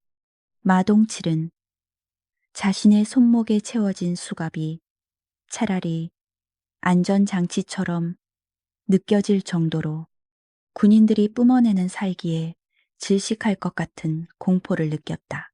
현장을 지휘하는 팀장급 대원이 박지윤 앞으로 다가와 절도 있는 동작으로 거수 경례를 올리자 경찰서 안에 모든 시선이 박지윤에게 집중되었다. 충성 바이퍼 교관님, 상황 종료 보고드립니다. 팀장의 굵직한 목소리가 신뢰를 울렸고 그제야 김경감과 다른 경찰들은 박지윤이 단순한 행정관이 아니라 전설적인 군 특수부대 교관 출신임을 확실하게 인지하게 되었다. 멍하니 서 있던 젊은 순경들의 입이 다물어지지 않았고 경외심과 배신감이 뒤섞인 복잡한 표정으로 그녀를 바라보았다.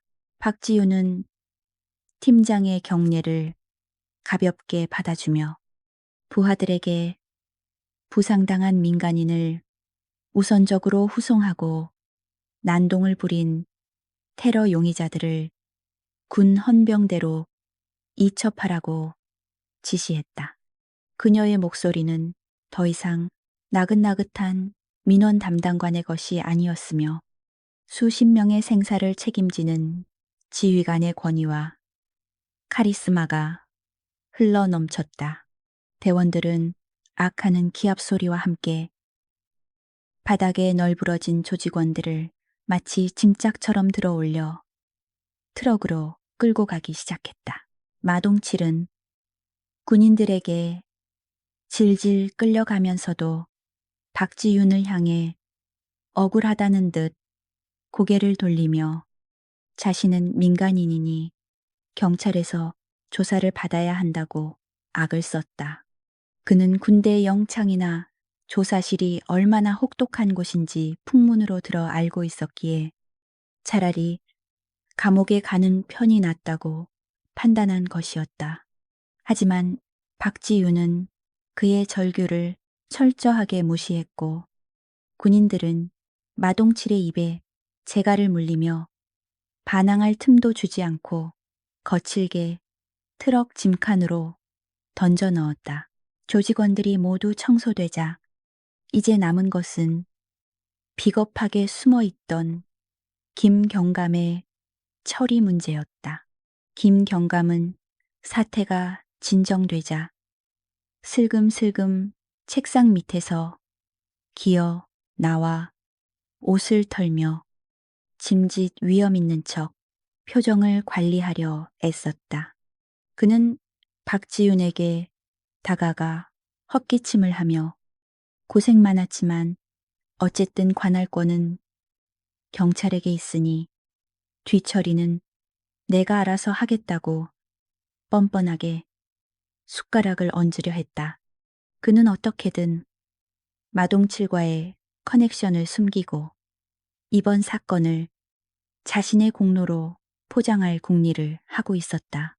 박지윤은 기가 차다는 표정으로 김경감을 내려다보며 당신에게는 더 이상 경찰서를 지휘할 자격도 명분도 없다고 차갑게 잘라 말했다. 그녀는 옆에 서 있던 헌병대 수사관에게 눈짓을 보냈고 수사관은 기다렸다는 듯 김경감에게 다가가 체포영장 대신 긴급 구속 지시서를 들이밀었다. 혐의는 특수직무유기, 범죄단체 방조, 그리고 국가안보위의 세력과의 결탁 등 듣기만 해도 다리가 풀릴 정도로 무시무시한 죄목들이었다. 김경감은 얼굴이 하얗게 질려 손을 내저으며 이건 모함이라고. 내가 서장인데 감히 누구 마음대로 체포하느냐고 길길이 날뛰었다. 그는 자신의 인맥과 직위를 들먹이며 으름장을 놓았지만 헌병들은 그의 말에 대꾸할 가치도 없다는 듯 강제로 팔을 꺾어 수갑을 채웠다. 김경감의 손목에 차가운 금속이 닿는 순간 그는 자신이 쌓아온 모든 권력과 명예가 모래성처럼 무너져 내리는 것을 느끼며 바닥에 주저앉아 통곡했다. 경찰서 로비에서 김경감이 끌려나가는 모습을 지켜보던 젊은 경찰관들은 그동안 쌓였던 체증이 내려가는 듯한 통쾌함을 느끼면서도 한편으로는 씁쓸한 표정을 지었다. 그들은 자신들의 리더가 범죄자와 결탁하고 비겁하게 숨어 있었다는 사실에 부끄러움을 느꼈고 진정한 정의가 무엇인지에 대해 다시 한번 깊이 생각하게 되었다. 박지윤은 그런 후배들의 마음을 읽은 듯 그들을 질책하는 대신 따뜻한 눈빛으로 다독여 주었다. 박지윤은 아까 마동칠에게 맞서다 부상을 입은 젊은 순경에게 다가가 그의 어깨에 묻은 먼지를 털어주며 상태를 살폈다. 피가 흐르는 입술을 닦으며 긴장해 서 있는 그에게 박지윤은 오늘 밤 이곳에서 진정한 경찰은 당신 한 명뿐이었다고 진심 어린 칭찬을 건넸다.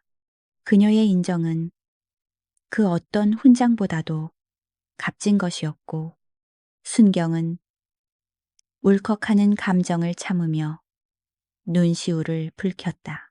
박지윤은 순경의 제복깃을 바로잡아주며 새로운 서장이 부임하기 전까지 당신에게 임시 지휘권을 맡기겠다고 선언했다. 파격적인 조치였지만 현장에 있던 누구도 그 결정에 이의를 제기하지 않았고 오히려 동료 경찰들은 고개를 끄덕이며 그를 지지했다. 박지윤은 권력은 계급장이 아니라 책임감에서 나오는 것이라며 부디 초심을 잃지 말고 시민을 지키는 훌륭한 경찰이 되어달라고 당부했다. 구급 대원들에게 응급처치를 받고 있던 최노인은 박지윤이 다가오자 붕대감은 손으로 그녀의 손을 꼭 잡으며 고맙다는 말을 연발했다. 그는 평생을 청소부로 살면서 멸시와 천대를 받아왔지만 오늘 밤처럼 누군가가 자신을 위해 목숨 걸고 싸워준 적은 처음이었다며 눈물을 흘렸다. 박지윤은 노인의 거친 손등을 어루만지며 어르신이 용기 내어 막아주지 않았다면 더 큰 피해가 있었을 것이라고 오히려 공을 돌렸다. 경찰서 밖에서는 군용 트럭들이 마동칠 일당을 싣고 어둠 속으로 사라지고 있었고 그들의 목적지는 일반인은 알 수 없는 군사 보안 시설이었다. 박지윤은 헌병대장에게 마동칠 조직의 뿌리까지 완벽하게 뽑아내 달라고 특별히 부탁했고 대장은 걱정 말라며 그들이 다시는 사회의 빛을 보지 못하게 만들겠다고 약속했다. 이것으로 대구 일대를 공포에 떨게 했던 검은 뱀파는 역사 속으로 영원히 사라지게 되었다. 폭풍이 지나간 경찰서는 엉망진창이었지만 그곳에 남은 사람들의 표정은 그 어느 때보다 밝고 희망차 보였다. 순경들은 자발적으로 빗자루를 들고 깨진 유리를 치우고 넘어진 책상을 바로 세우며 자신들의 일터를 묵묵히 복구하기 시작했다. 그들의 움직임에는 더 이상 패배감이나 무력감이 없었고 다시 시작할 수 있다는 자신감과 활력이 넘쳐 흐르고 있었다. 박지윤은 창가에 서서 비가 그치고 서서히 밝아오는 새벽 하늘을 바라보며 깊은 숨을 내쉬었다. 지난 몇 시간 동안의 격렬했던 전투가 젖은 아스팔트 위로 가로등 불빛이 반짝이고 있었다. 그녀는 주머니에서 부러진 볼펜을 꺼내 만지작거리며 오늘 밤 자신의 선택이 옳았는지 다시 한번 자문해 보았다. 그녀는 군을 떠나 평범한 삶을 살고 싶어 이곳으로 도망쳐 왔지만 결국 운명은 그녀를 다시 전장으로 불러들였고 그녀는 피하지 않았다. 하지만 후회는 없었다. 그녀가 휘두른 폭력은 파괴를 위한 것이 아니라 지키기 위한 것이었으며 그 결과 소중한 사람들과 정의를 지켜낼 수 있었기 때문이다. 박지윤의 입가에 옅은 미소가 번졌고 그녀는 이제 다시 평범한 행정관으로 돌아갈 준비를 하고 있었다. 헌병대 차량들이 모두 철수하고 경찰서 주변에 쳐졌던 통제선이 거치자 멀리서 동네 주민들이 하나둘씩 모여들어 박지윤은 창문을 열고 신선한 새벽 공기를 마시며 이제 진짜 아침이 왔음을 실감했다. 그녀는 등 뒤에서 들려오는 후배 경찰들의 분주한 소리를 들으며 오늘 하루는 커피 믹스를 평소보다 좀 더 달게 타야겠다고 생각했다. 하지만 그녀의 평온한 생각과는 달리 그녀의 활약상은 이미 군 내부망을 통해 상부에 보고되고 있었고 전설적인 살모사의 귀환에 대한 소문이 아름아름 퍼져나가고 있었다. 박지윤은 아직 모르고 있었지만 오늘 밤 사건은 그녀의 인생의 새로운 전환점이 될 것이 분명했다. 어쨌든 지금 이 순간만큼은 모든 짐을 내려놓고 잠시 휴식을 취할 자격이 충분했다. 박지윤은 책상 위에 놓여 있던 자신의 안경을 들어 불빛에 비춰보았는데 렌즈에 금이가 있는 것을 발견하고 피식 웃었. 그녀는 금간 안경을 다시 쓰며 이 안경이 오늘 밤의 훈장이라고 생각했다. 그녀가 다시 업무용 컴퓨터를 켜고 밀린 행정 서류를 처리하려는 찰나 임시 서장이 된 젊은 순경이 다가와 쑥스러운 듯 커피 한 잔을 건넸다. 선배님, 아니, 교관님, 커피 드십시오. 순경의 호칭 실수는 귀여웠고 박지윤은 미소를 지으며 커피를 받아들었다. 따뜻한 온기가 손바닥을 타고 전해지자 긴장이 풀리며 나른함이 밀려왔다. 이것이 바로 그녀가 그토록 지키고 싶었던 평범하지만 소중한 일상의 맛이었다. 악몽 같았던 밤은 완전히 끝났고 대구 경찰서에는 새로운 희망의 태양이 떠오르고 있었다. 밤새 억수같이 쏟아지던 빗줄기가 거짓말처럼 그치고 대구의 맑은 아침 햇살이 깨진 유리창 틈으로 들어와 지난밤에 치열했던 전투의 흔적들은 젊은 순경들의 부지런한 손길로 인해 말끔하게 치워졌고 부서진 집기들은 임시로 수리되어 제자리를 찾아가고 있었다. 하지만 공간을 채우고 있는 공기의 질감은 어제와는 확연히 달라져 있었는데 그것은 묵은 패배감과 무기력함 대신 승리감과 자부심이 섞인 단단하고 묵직한 안정감이었다. 박지윤은 언제 그랬냐는 듯 다시 헐렁한 베이지색 카디건을 걸치고 테이프로 대충 수리한 금이 간 안경 너머로 모니터를 응시하며 밀린 조서 타이핑에 열중하고 있었다. 그녀의 가늘고 긴 손가락이 키보드 위를 춤추듯 움직일 때마다 경쾌한 타자 소리가 사무실에 울려 퍼졌지만 그 소리를 듣는 주변 경찰관들의 어깨는 저도 모르게 움찔거렸다. 불과 몇 시간 전 그 고운 손이 흉악범들의 뼈를 맨손으로 부러뜨리던 살벌한 장면이 뇌리에서 지워지지 않았기 때문이다. 가장 눈에 띄는 변화는 동료들이 박지윤을 대하는 태도가 180도 바뀌었다는 점인데 그들은 최대한 자연스럽게 행동하려 노력했지만 깍듯한 존경심과 어려움이 몸에 배어버린 모습이었다. 평소에는 박, 양, 커피 좀 부탁해라고 쉽게 말하던 고참 경사도 이제는 정수기 앞에서 쭈뼛거리며 박지윤이 컵을 들고 일어나려 하자 박지윤은 그런 동료의 반응에 피식 웃으며 괜찮다고 사양했지만 경사는 식은땀을 흘리며 기어코 최고급 믹스 커피를 타다 바쳤다.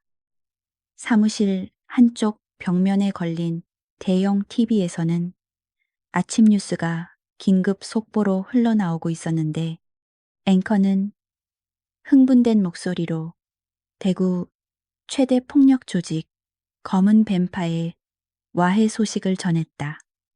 군 헌병대와 경찰의 합동 작전으로 마동칠과 그 일당이 전원 검거되었으며 그들의 배후에 있던 정치인들과 비리 경찰관들에 대한 대대적인 수사가 시작되었다는 내용이었다. 특히 화면에는 수갑을 차고 고개를 푹 숙인 채 끌려가는 김경감의 모습이 클로즈업 되었고 이를 지켜보던 경찰서 직원들은 알터니가 빠진 듯한 시원함을 느꼈다. 뉴스를 지켜보던 임시서장. 다시는 이런 부끄러운 일이 반복되지 않게 하겠다고 다짐하듯 입술을 깨물었다. 그는 박지훈의 자리에 다가가 조심스럽게 말을 걸며 선배님의 가르침을 잊지 않고 정의로운 경찰이 되겠다고 씩씩하게 보고했다. 박지훈은 잠시 타이핑을 멈추고 안경을 치켜 올리며 그를 향해 믿음직스러운 미소를 지어 보였다. 그녀의 무언의 격려는 젊은 서장에게 천군만마를 얻은 것 같은 큰 힘이 되었다. 점심시간이 다가오자 경찰서 문이 조심스럽게 열리며 최 노인이 쭈뼛거리며 들어왔는데 그의 손에는 따뜻한 두유와 갓 구운 붕어빵 봉지가 들려 있었다. 그는 다른 사람들의 눈치를 살피다가 박지윤의 책상 위에 소박한 간식을 올려놓으며 덕분에 살았다고, 이 은혜는 죽어서도 잊지 않겠다고 울먹이며 감사를 표했다. 박지윤은 자리에서 일어나 노인의 거친 손을 두 손으로 꼭 잡으며 어르신이 건강하게 지내시는 것이 저에게는 가장 큰 보답이라고 따뜻하게 화답했다. 오후가 되자 경찰서에는 다시 일상적인 민원인들이 찾아오기 시작했고 술에 취해 행패를 부리는 주치자 한 명이 들어와 고래고래 소리를 지르며 난동을 피우기 시작했다. 주치자가 의자를 발로 차며 박지윤에게 욕설을 퍼붓자 사무실 안의 모든 경찰관이 동시에 자리에서 벌떡 일어나 살벌한 눈빛으로 주치자를 노려보는 진풍경이 벌어졌다.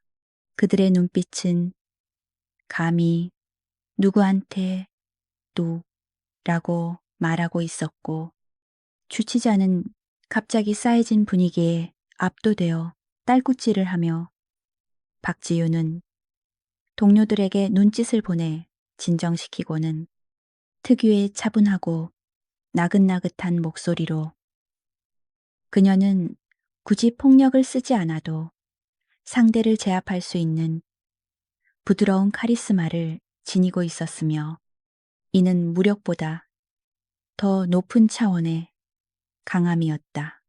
동료들은 그런 그녀의 모습을 보며 다시 한번 감탄했고 진정한 고수는 칼을 함부로 뽑지 않는다는 옛말을 실감했다. 창밖으로 붉은 노을이 지기 시작할 무렵 헌병대에서 파견 나온 연락장교가 박지윤에게 다가가 봉투 하나를 건네며 격려를 했다. 그것은 그녀의 신분 복귀, 명령서와 함께 새로운 임무가 적힌 기밀 문서였지만 박지우는 내용을 확인하고는 그 자리에서 문서를 파쇄기에 넣어 갈아버렸다. 그녀는 장교에게 나는 이곳의 커피 맛이 마음에 듭니다. 당분간은 여기 있겠다고 전해주세요. 라고 짧게 답했고 장교는 알겠다는 듯 미소를 지으며 돌아갔다. 박지우는 자신이 있어야 할 곳은 화려한 전장이 아니라 이렇게 작고 소박하지만 사람 냄새가 나는 곳임을 깨달았다. 그녀는 비록 신분을 숨기고 살아가야 하지만 자신의 힘이 필요한 순간이 오면 언제든지 다시 살모사가 되어 어둠을 찢을 준비가 되어 있었다. 그녀는 책상 서랍 깊숙한 곳에 넣어두었던 707 부대 마크가 새겨진 라이터를 잠시 만지작거리다가 탁 덮으며 서랍을 잠갔다. 퇴근 시간이 되자 동료들은 하나둘씩 인사를 하며 집으로 돌아갔고 박지우는 마지막까지 남아 텅 빈 경찰서 로비에 서서 그녀는 지난밤 마동칠이 무릎 꿇었던 자리를 그곳에는 이제 아무런 흔적도 남아있지 않았다. 악은 처단되었고 정의는 바로 섰으며 세상은 다시 평온한 일상으로 돌아갔다. 이것이 바로 그녀가 목숨 걸고 지키려 했던 평범한 행복이었다. 박지우는 경찰서를 나와 밤 공기를 들이마시며 기지개를 켰고 밤하늘에는 어제와 달리 수많은 별이 보석처럼 반짝이고 있었다.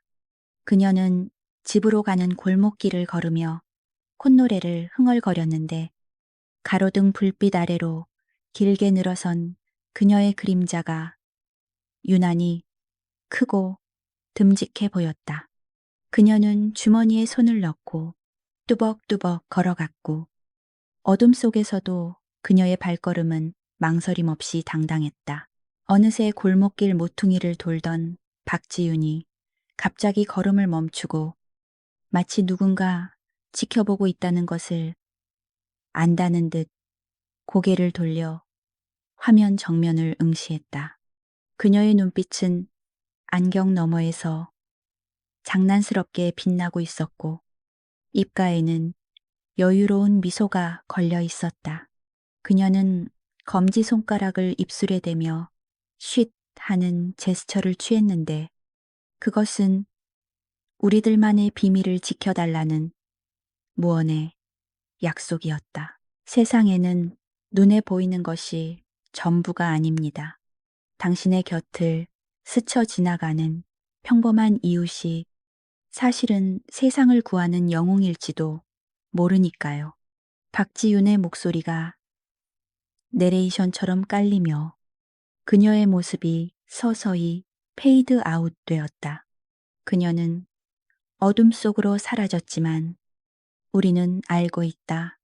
어디선가 누군가 힘없는 이들을 괴롭힐 때 반드시 그녀가 나타나 통쾌한 한 방을 날려줄 것이라는 사실을.